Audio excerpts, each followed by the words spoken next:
رب العالمين لقرآن بيروزا لسورة النساء على آيات سطو سلا فرمي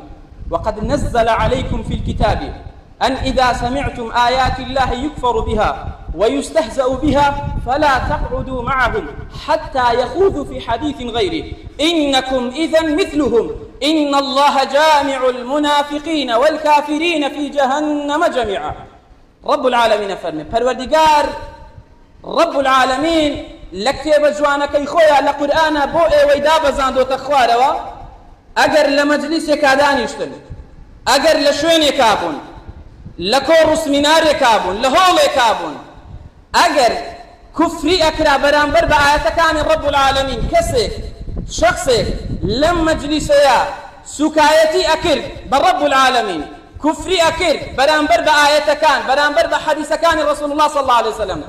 وقال تجاري وكشمري أكل بآية كان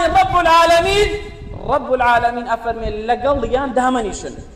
لم شويني دامنيشا إنكاري بكا نابي خود كركي أبي هلوية ستبي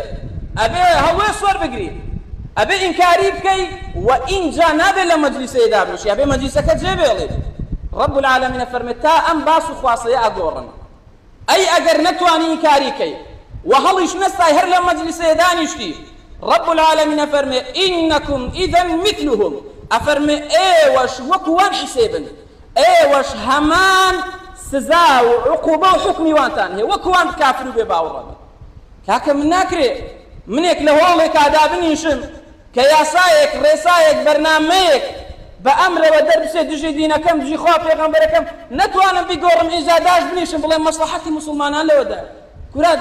عطس مصلحتك لودايا من لشونك عذابنيشم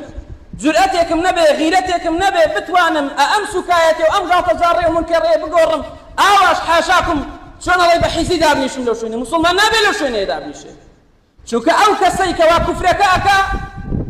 كافرة وتوش كلمة دا أنيشي منافقي لولا شوية خود بمسلمان كيشان أدي رب العالمين فرمي بيقمان رب العالمين كافران ومنافقان هر هميان لدوزخا كوكاتوا هر هميان كوكاتوا